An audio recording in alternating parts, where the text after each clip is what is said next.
G'day viewers, it's Michael here again and welcome back to SingleRacer. Now, while I was in the little Alpha 33 in the last video, I thought I would continue the series with an analysis of the free DLC track Laguna Seca. Now, I am just taking it from the beginner's point of view in this car so that you might be able to see how I take the lines or the way I take the corners, but this is in no way, I want to stress this strongly, that this is in no way an alien very fast lap. There are some great channels like Mike Smith over at SimRacing 604 or even Play Everything and Ferrari Man 601, even the newer channels like Jonathan Stademan or the Razor Kill. I'm not sure if the Razor Kill is a new or old channel, I'm not that familiar with it, but they do superb driving hot laps at an advanced level. So if you want to see this track in the more performance cars, I'd recommend any of those channels.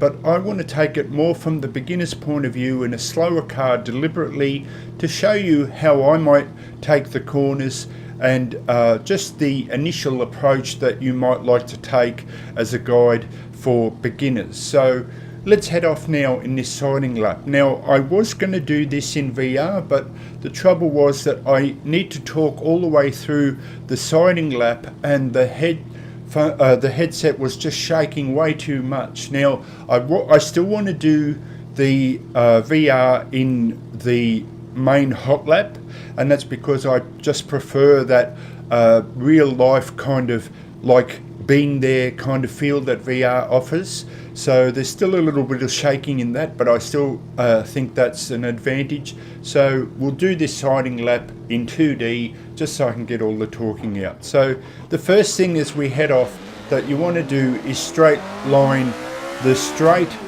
just to make it as short as possible, and try and drift over here to the left.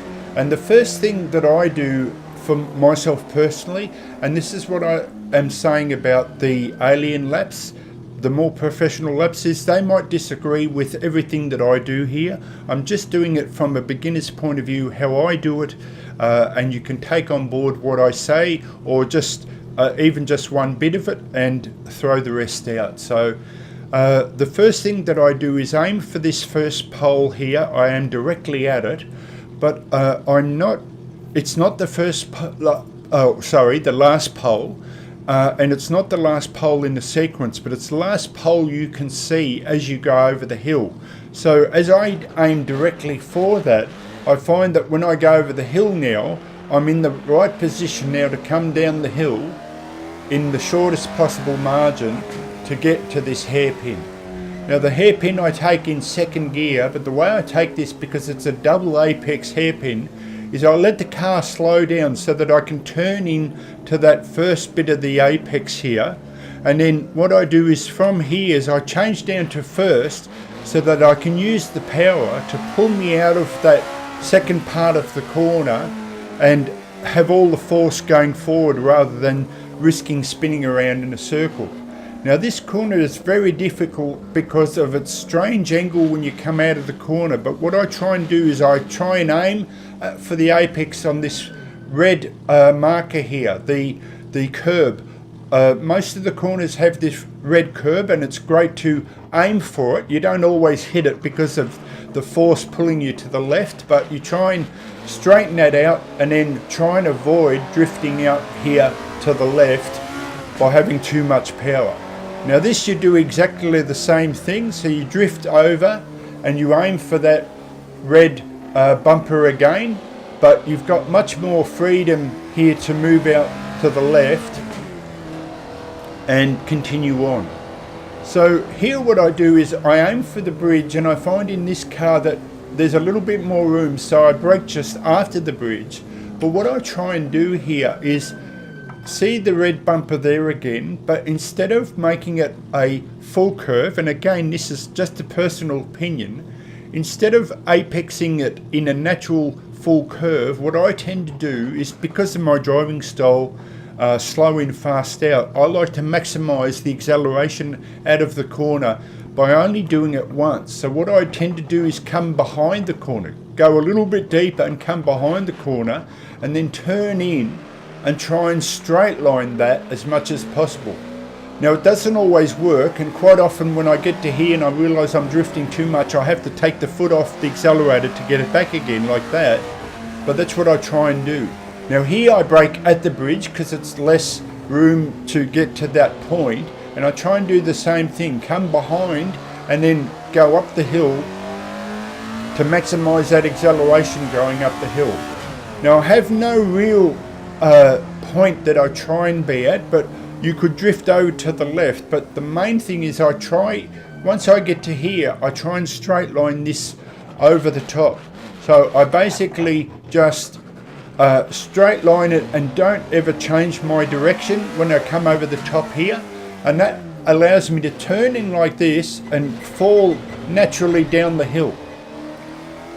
Now I stay in second here, but you can go up to third here, but you lose too much revs, and so what I try and do is feather the throttle. So I hold mid throttle and try and feel my way like I'm actually trying to go faster, but as soon as I start to drift I ease off again, and again I will change up to third and change back down to second, and again there's your red bumper again. So you try and straight line this for that last bit of corner, and then the final bit of the puzzle is this third little marker here.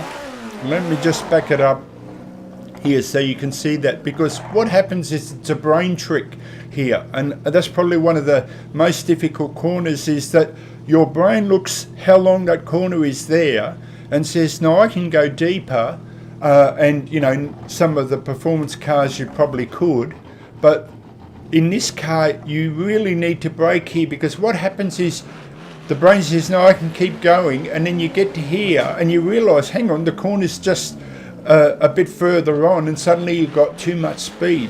So you then, again, there's the red marker, you just naturally take that curve and try and straight line that corner. And that's the slowed version of the hot lap. So now let's go over to an online session and we'll try and maximise that hot lap in full speed. So let's do that now. Okay folks, so we're online on Laguna Seca, but unfortunately because I'm in Australia, I have the downfall where, because of the 10-hour time difference usually from the US, there's not many people online.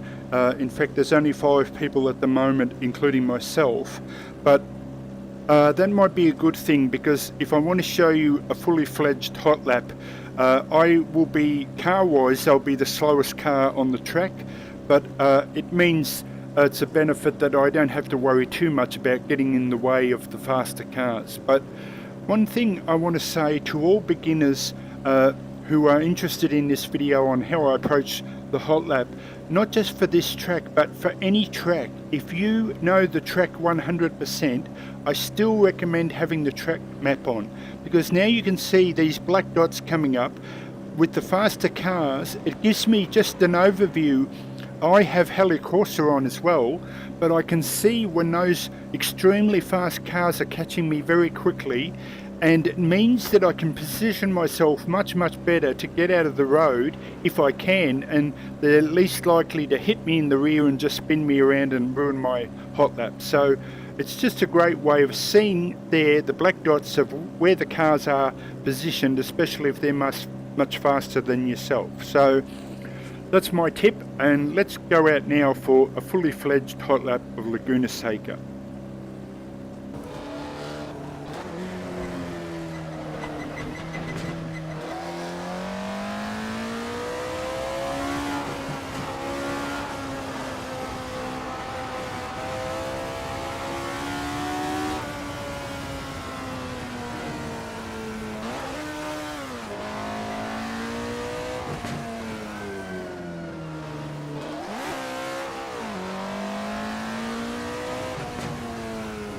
Okay folks, so let's try for a hot lap of Laguna Seca. Try and come out of here well, and then straight line this straight as much as possible. and then I'm going to aim for the last post that I see there over the hill. If I aim straight for that, I know I'm coming over in the correct angle for me, and then I want to go down to second for this hairpin. I want to let the revs drop and then change it down to first so that I can use first to pull me out of the corner. Hold second gear. I like to hold second gear because it's such a strange shape to the corner, so you have to kind of ease off and on to get that angle right. But this one's the same thing in second, but it's much easier to come out of here faster because of the angle. Slip sliding about is all part of the fun.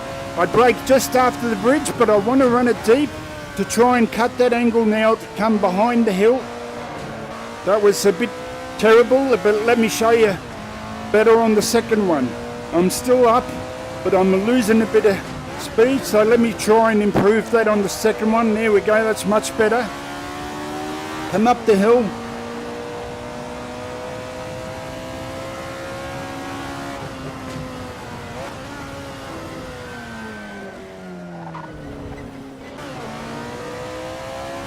Okay folks, so let's try for a hot lap of Laguna Seca. So let's straight line this straight and then aim for the post as you come over. And that gives me the perfect angle to come down the hill for this hairpin.